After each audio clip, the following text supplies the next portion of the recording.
Okay, this is July the 27th, 2024. This is my channel, Your Heavenly Flight, and I want to give you part two of my testimony. So I'm going to back up just a little bit and tell you my journey.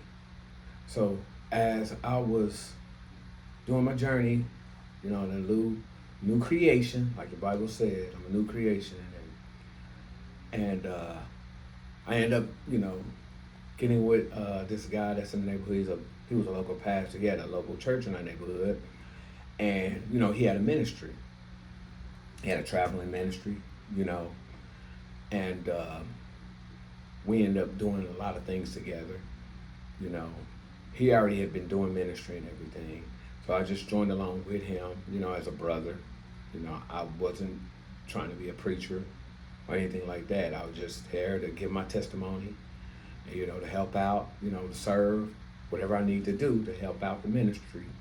And, we would have cookouts in the neighborhood, and we would feed, buy food and stuff and drinks, waters and things, and we would feed the community, because if you sit back and think about it, at the time this was going on, this was like the housing market was bad, when all that stuff happened.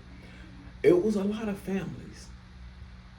If you really don't get outside your community and get to know people around in your community, you would never know things. But as us being, in the ministry, we did. It was kids and things coming up, eating, and then we realizing that they really didn't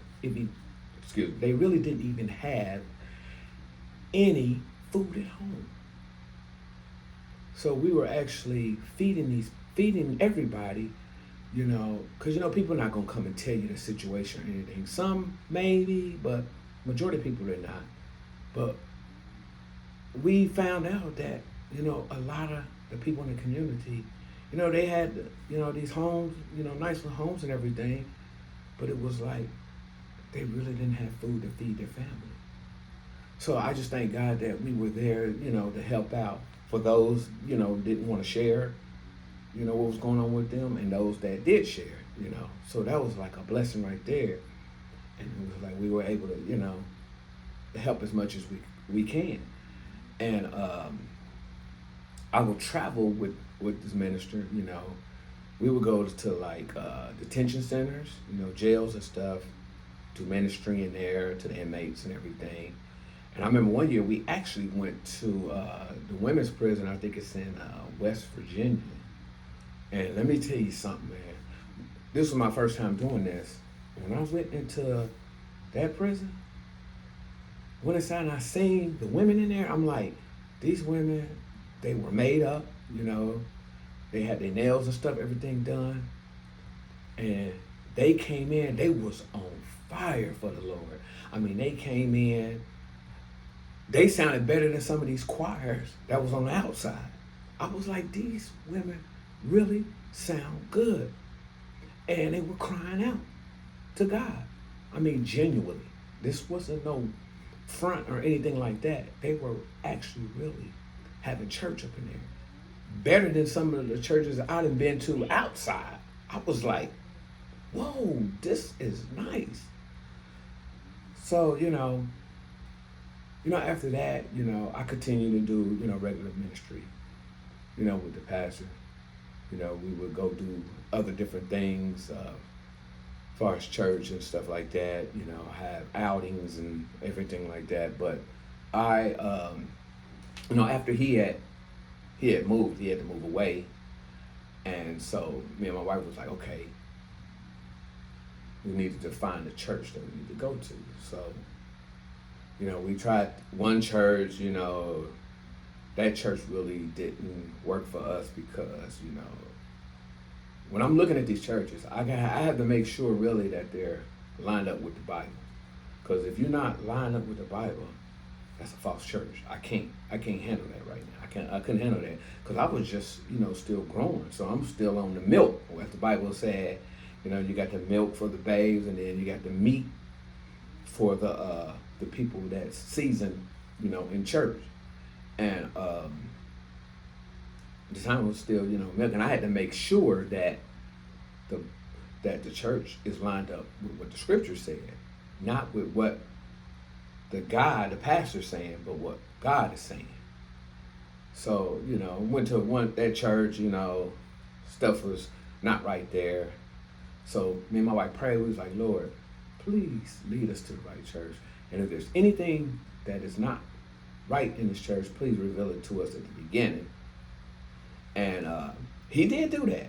But being the human we are, we seen it, because we went to this second church, seeing it that, we was excited to go to the church and everything like that.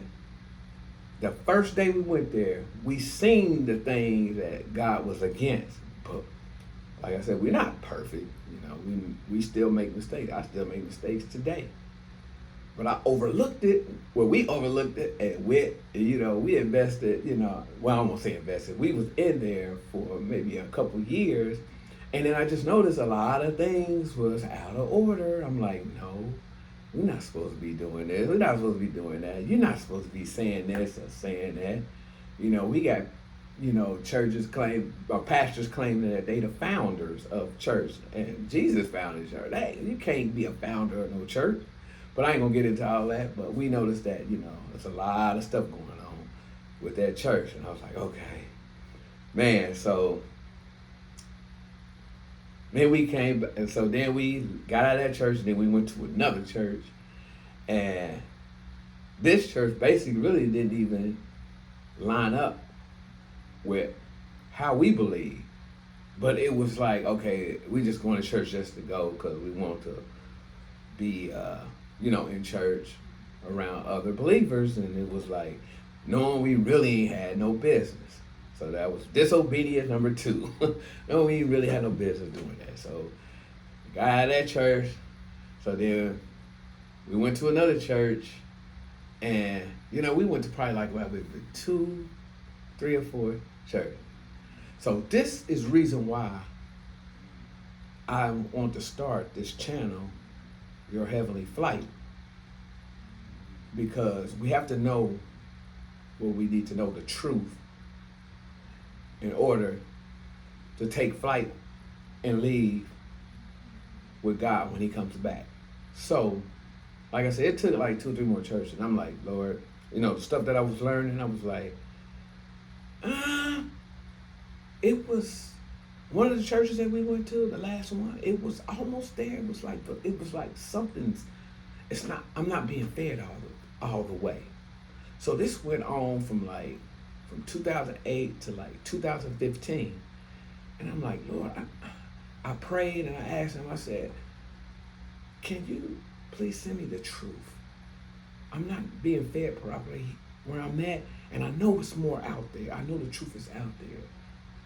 Some of the churches, they might have it a little bit, but I need all of it, and I need all of it to make sense. And so I kept, praying and praying from 2008 to 2015. So when 2015 came in, I'm still praying, still going to these different churches or whatever. So it was one time I was going to this barber shop, and the guy that was cutting my hair, he wasn't doing a good job at cutting. So I had to leave there, and I went to this other barber shop. I was driving, I said, let me stop over here. So I went to the barber shop. The owner of the barber shop was outside. He was talking with somebody, and he was barbecuing or something like that. And I told him my story about the other barber, what happened, what's going on. He said, you know what? I got the right person for you. So he took me in the barber shop. He said, that guy right there, he introduced me to him and I told him what was going on. So he started cutting my hair. He done a good job, He wasn't, doing nothing crazy or anything like that, but he was actually, a real good barber. And we had got to talking one day, and he asked me, he said, have you ever heard of this pastor? And I was like, no. He said, I'm gonna send you a video of the church that I go to. Why don't you check it out? So I'm like, okay, check it out. I said, okay. So he sent it to me. So I watched a little bit of it. I was like, mm, this guy is hitting hard. I'm like,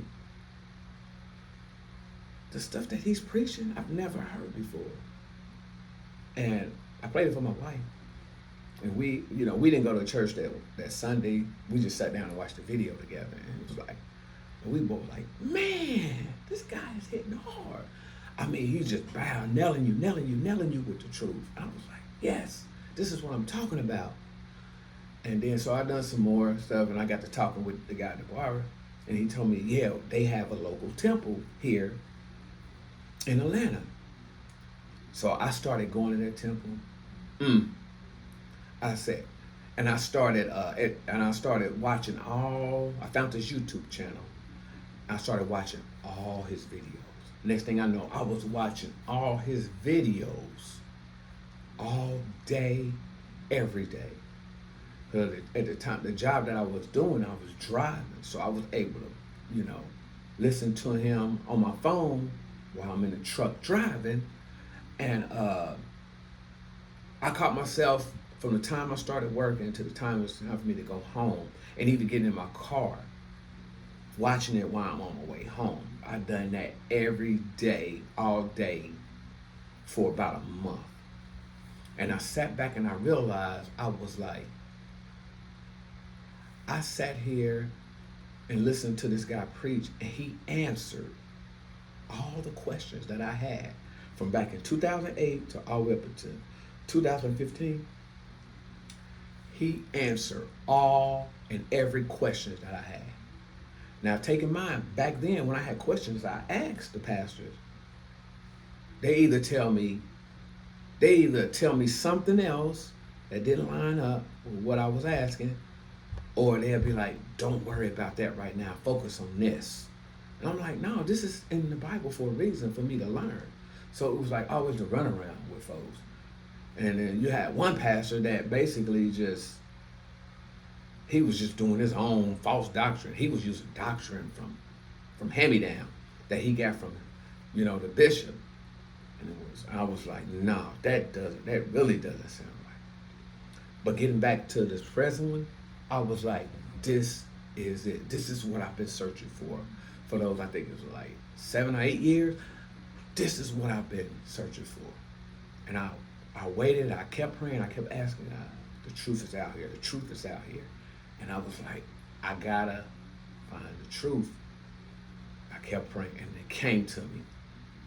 Now, when it came to me, at first, I really didn't understand, because some things that I was taught, sometimes when people teach you something, it's like almost like engraved a little bit in you to keep doing it over and, keep doing it. And it went against what I was taught. So I said, well, let me just keep praying on this and keep watching. And it started unraveling. Everything started unraveling. And then the actual, for real, the true doctrine, it was just the doctrine of the apostles, came in. And I was like, man, this is it. I found it. This is it. And so today, fast forward today, I'm still in the same truth. I'm still growing. Certain people ask me questions about certain things. I'm able to give an answer. And if I don't, I'll point them to where, the true information is at. And I just feel blessed for having this. And I was thanking God every day that, thank you for the truth. Fast, I pray, I attend the church, I watch the videos, and the church is just growing and growing and growing, and it's like, it amazed me because the stuff that he's preaching is so hard hitting. I'm wondering, like, dang, I can't believe that people was actually flocking to this, because it's a hard hitting message. And normally people, if it's a hard hitting message, they run away, because if the truth is presented to them right there, they're gonna run from it, because a lot of people can't handle the truth like that. But I can. I consider myself a soldier of this channel, Your Heavenly Fight. I consider myself a soldier, and that's what the content I want to keep putting out. It's the real truth. Not in my words, you know, in the true words of the Bible, where it came from. And that's what I'm going to be delivering. And this is part 2 of my testimony. You know, I got a little bit of other stuff that I want to talk about too, from where, you know, my journey, you know, it's still going. You know, tell you guys about some of the things that's happening, you know, on my journey now. But I just wanted to let y'all know, you know, this is my testimony. This is where I came from, and this is where I'm at now. And I want to thank y'all for tuning in from your heavenly flight. And again, this is July the 27th, 2024. Peace.